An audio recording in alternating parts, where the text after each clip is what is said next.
We're talking about a very important topic today, and that topic is we all struggle in marriages. A lot of people think when they struggle in their marriage that something is wrong with them. Nothing is wrong with you, absolutely nothing. Everybody struggles in marriage because marriage is from God. A perfect God created a perfect marriage for imperfect men, imperfect women. You and I are imperfect. That's why we struggle in our marriage. It's not because you are insufficient. It's not because you are inadequate. It's not because anything is wrong with you. It's not because you are mismatched. It's not because you married the wrong person. It's because marriage is made perfect, but the people that are involved in marriage are imperfect. So we all struggle in marriage. I want to tell you something. Don't listen to people who tell you they don't struggle in their marriage. Maybe they are your pastors. Maybe they are your mentors. Maybe they are your therapists. Whoever they are, and they say they don't struggle in their marriage. Their marriage is perfect or near perfect. Their marriage is super smooth. That's not the reality. Understand it. The reality is that we all struggle in one way or the other. There's a wide spectrum of struggle in marriage. Some kind of struggle seem like silence. Some people struggle in silence. All you see is silence in the marriage. Some people struggle in shouting. Their struggle looks like shouting. The man is shouting at the woman, or the woman is shouting at the man, or sometimes even the children get involved in the shouting. That's another type of struggle. But the struggle, and struggles are caused by different things. Mostly a breakdown in communication. When there's a breakdown in communication, when communication is poor, you're going to see struggle. When there's problem with money, stress with money, finances, saving money, spending money, making money,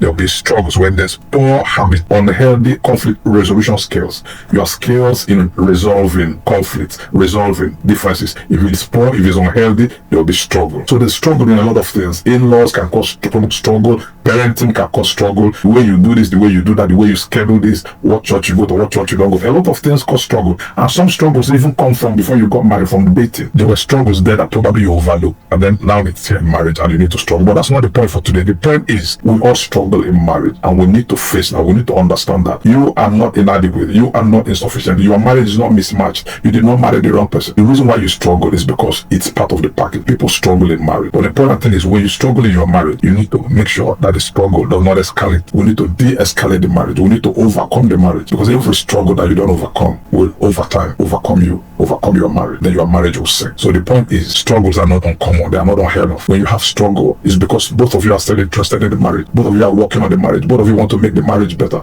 That is why you are struggling. Sometimes when you don't have struggles again, it's because you've given up. People give up. People are indifferent. People are not interested enough in the marriage to heal the marriage, to help the marriage. So the reason that you are struggling is because both of you are still interested in making the marriage work. That brings us to the second point. And the second point is we must not deny when the struggle in our marriage. We shouldn't deny it. Denying the struggle delays healing. What we need to do is to deal with the struggle. We must not tell ourselves there's no struggle. We must not pretend and smile, laugh over it, or ignore it, or do whatever it is to diminish the struggle or pretend there's no struggle. That's denying the struggle. When you deny the struggle, you are delaying the healing, and you are giving the struggle time to grow. So what we must do immediately is to validate the struggle, acknowledge that the struggle, and then we begin to say, what do we do about the struggle? What is the source of the struggle? What triggers the struggle? Because there's a root, there's a source for every struggle. So you must say, what is the thing that triggers struggle? Is it breakdown, communication? Is it some differences? Is it selfishness? Is it abuse? Is it addiction? Is it in-laws? Is it parenting? Is it this? Is it that?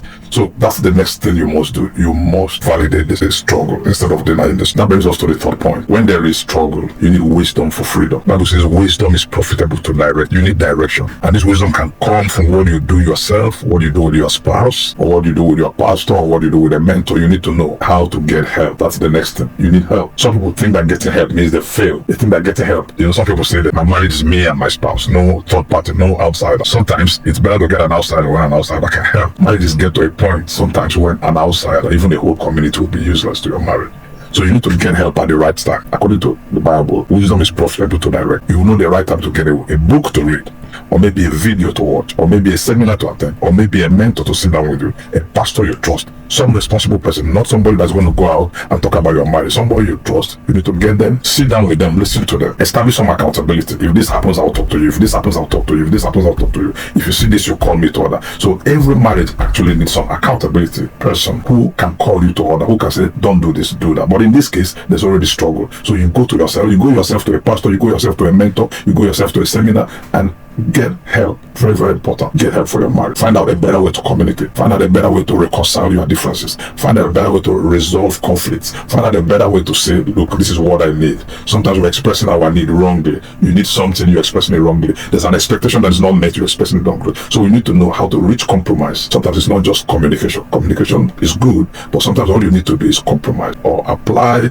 yourselves better in your marriage. That brings us to the next point. Attack the problem. not the person. The person that you're involved with in marriage, your partner, your wife, is not the problem. The problem is the breakdown in communication. The problem is your unexpressed expectation. The problem is probably the things you desire that you're not expressing well. So you need to know what the problem is. Attack the problem. As you are doing seminar, as you are listening to your videos, as you are going to counseling, stay on the problem, not on the person. Don't criticize the person. Don't resent the person. Don't allow bitterness. Don't allow more problems. Don't create more problems. As you are doing that, as you are in the process of de-escalating your struggle, don't attack the person. Attack the problem. The problem is what is giving you challenges, not the person. We make a lot of mistakes of thinking, if I've married another person, I won't have this problem. If I've married A or B, you begin to compare, you begin to listen to people outside, you begin to see people that will tell you the only reason why you are struggling is because of your wife or because of your husband. Mr. A is not struggling, Mrs. B is not struggling, Sister A is not struggling. Don't listen to all that. Everybody have their struggle. You need to know that your wife is not the problem. It's the communication breakdown. It's the skills that are not very good. It's the things you are not doing very right. That's the problem. Stay on the problem.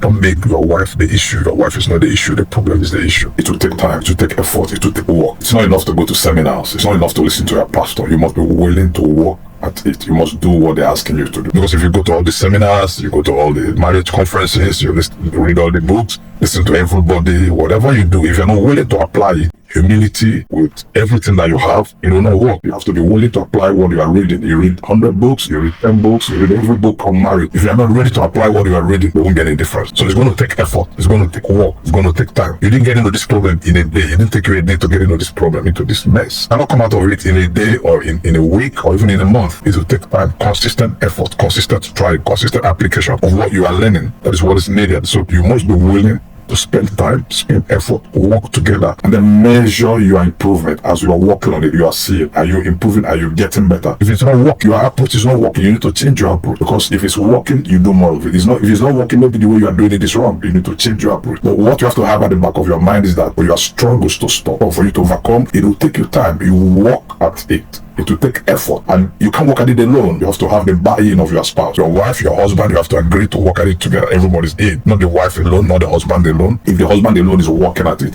and the wife is outside it, it's frustrating. If the wife is working at it alone and the husband is not part of it, it's frustrating. So both of you have to work together. Be willing to put in time, put in effort, put in everything that will make it work, and it will work. Finally, you don't quit. You don't give up on the process, because so many people are tempted when they are working on their marriage, working on their struggles. There's a huge temptation to quit, to just stop. It can be frustrating at some point. So you need to know from the beginning that you are not going to quit. You're not going to stop. You're not going to give up on your marriage. You're not going to give up on the effort. You're not going to give up on your spouse. You're not going to give up on God. Instead of giving up, you draw near to God. Bible says, draw near to God, and God will draw near to you. You need to draw near to God. You need to pray to God. Present your marriage to God. Bring your marriage to God. Bring your spouse to God. Bring the process to God. So the temptation will be there, and you need to know the temptation to quit, the temptation to stop trying, the temptation to give up, the temptation to say it's not working very early. No, that's wrong. The reason why I'm telling you is, if you already know the temptation will come, you are prepared for the temptation when it comes. You're going to be tempted to quit. You're going to be tempted to give up. You're going to be tempted to say it's not working. You're going to be tempted to say the effort is too much. So you need to know that all these temptations will come. So you are prepared. When they come, you will remember. Don't quit. Don't give up. Continue to try, and all the effort is worth it. It will show you are married. Everybody will thank you for trying. Your wife, yourself, your children, generations. Every marriage that succeeds makes other marriages succeed, and every marriage that fails makes many other marriages fail.